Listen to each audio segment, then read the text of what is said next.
Tratado de la Tribulación por el Padre Pedro de Rivadeneira, de la Compañía de Jesús, libro segundo, en que se trata las tribulaciones generales y de sus remedios. Capítulo sexto. Cómo se descubre la sabiduría de Dios en el tiempo de herejías. Pues, ¿qué diré de la luz admirable de la sabiduría divina que resplandece y se descubre más en el tiempo oscuro y caliginoso de las herejías? Porque como el Señor tiene tan grande y tan paternal providencia de sus escogidos, cuando son menester, envía unos sapientísimos doctores, para que con unas lumbreras del cielo alumbren el mundo y deshagan con los rayos esclarecidos de la verdad las tinieblas espesas de los herejes. Y así como lo blanco se echa de ver mejor, par de lo negro, y la luz cabe lo oscuro, así el espíritu celestial de estos varones eminentes, derivado de aquella fuente soberana de la sabiduría de Dios, resplandece más cuando le cotejamos y contraponemos con la perversa ignorancia de los maestros incipientes. No hubieran mostrado tan excelentemente su sabiduría los gloriosos doctores de la Iglesia Católica, San Atanasio y San Hilario, de quienes habemos hecho mención, si Arrio, enemigo de la verdad, no les hubiera dado materia para ello. Ni San Jerónimo contra Vigilancio, Joviniano y Elvidio, ni San Agustín contra los pelagianos y maniqueos, ni San Cirilo contra Nestorio, ni Santo Domingo contra los albigenses, ni otros santísimos y sapientísimos varones y capitanes esforzados hubieran podido desplegar las riquezas de su doctrina y emplear los filos y acero de su valor contra estos otros monstruos y enemigos del Señor, si ellos no hubieran salido en campaña y pregonado guerra contra la Iglesia Católica. En esto se muestra mucho la sabiduría de Dios, que es la fuente de donde estos santos varones vivían. Y no menos en el juntar los concilios generales y asistir con el espíritu de su infalible promesa y verdad en ellos, para que con ellas se desterrasen de la Santa Iglesia las nuevas, peregrinas, falsas y curiosas doctrinas, y se estableciesen las verdaderas, macizas y sólidas, por las cuales ella se había de regir y de gobernar. De esta manera se convocó y celebró en Nicea, ciudad de Bitinia, el concilio niceno, en tiempo de San Silvestre Papa y del emperador Constantino, que fue el primero general, al cual vinieron 318 obispos, y en él fueron condenados Arrio, Sabelio y Fotino.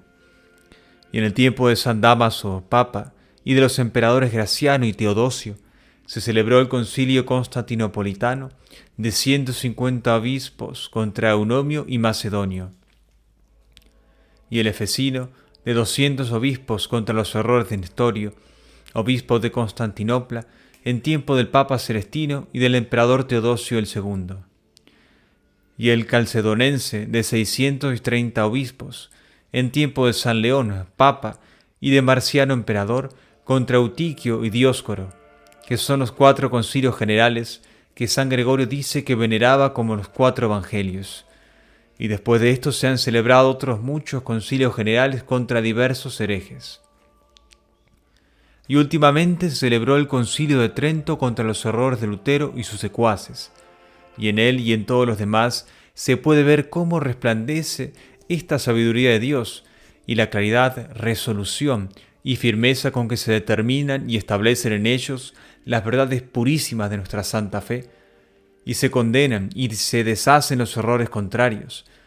para que de todos los concilios saquemos aquella conclusión y verdadera sentencia de Vicencio Lirinense, que es propio de la modestia y gravedad cristiana, no enseñar a nuestros sucesores nuestra propia y nueva doctrina, sino retener y conservar la que aprendimos de nuestros padres.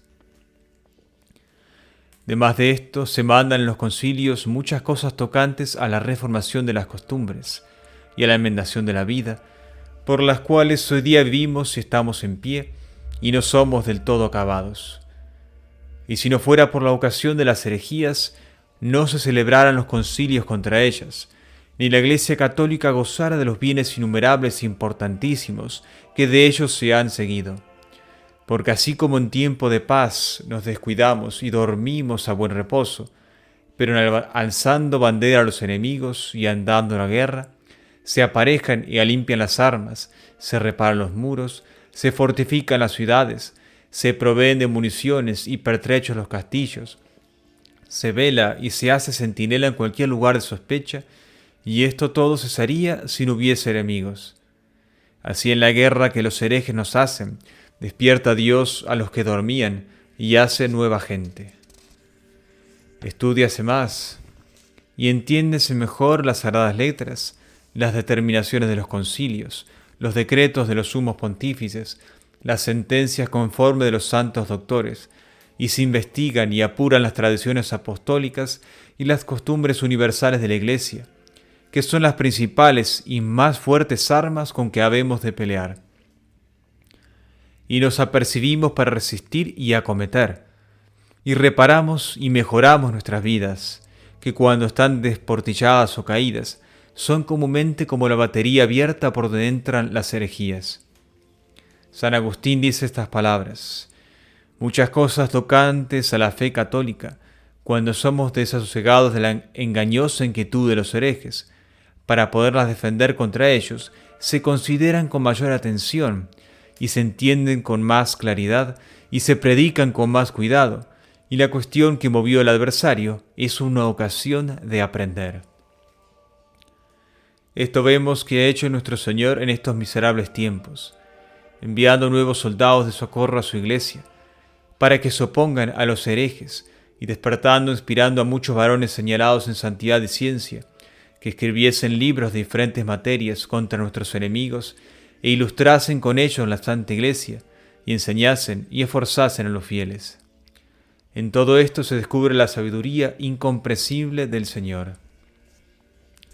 Asimismo se manifiesta en otro modo, que algunas veces ha usado para mayor confusión de los herejes, convirtiendo a los sabios y grandes letrados por varones simples y sin letras, como aconteció en el concilio niceno, al cual vino un gran filósofo y agudo disputador, el cual, queriendo hacer ostentación de su doctrina e ingenio, se puso a disputar con algunos prelados católicos, grandes letrados, y como ellos no pudiesen convencerle con la fuerza de sus argumentos, salió un santo obispo simplísimo para disputar con él, y díjole solamente estas palabras: oye, hermano, nosotros los católicos cristianos creemos en Dios Padre Todopoderoso, que crió el cielo y la tierra, y en su unigénito Hijo Jesucristo nuestro Señor, y lo demás que se contiene en el credo. Y dicho esto, añadió: ¿crees esto o no? Fue tanta la fuerza que el Señor dio a estas llanas y sencillas palabras que el santo obispo pronunció confiado en la verdad de ellas, que el filósofo altivo, y que estaba ufano de ver cuán bien le había ido en la disputa con los otros, luego se rindió y dijo que sí creía, y que mientras habían disputado con él con palabras, él había respondido a unas palabras con otras palabras, mas que cuando, dejadas las palabras, Dios había usado de su eficacia y virtud, no habían podido las palabras resistir a la virtud y saber de Dios. Y así siguió el famoso filósofo al humilde y simple obispo, y se hizo discípulo de quien se tenía por maestro. Otra vez, quejándose algunos filósofos al emperador Constantino, porque había mudado la religión antigua de los emperadores romanos y sabios de Grecia, y favorecido a los cristianos que creían que un hombre crucificado era Dios, se ordenó una disputa entre muchos de ellos,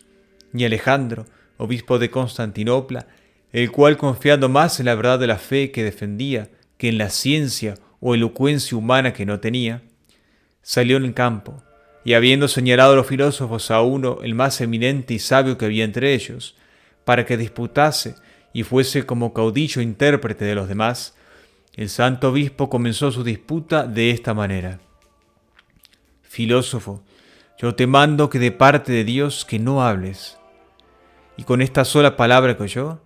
perdió el habla el filósofo, y enmudeció de tal manera que se rindió, y se rindieron todos los otros filósofos sus compañeros a la verdad invencible de la fe que la simplicidad del santo obispo Alejandro defendía. Y lo mismo aconteció a San Pedro mártir, queriendo disputar con un hereje, el cual no pudo hablar y quedó mudo por oración del santo. Y por esta manera se convenció y se conoció y confirmó la verdad católica. Y como estos hay otros ejemplos en las historias eclesiásticas.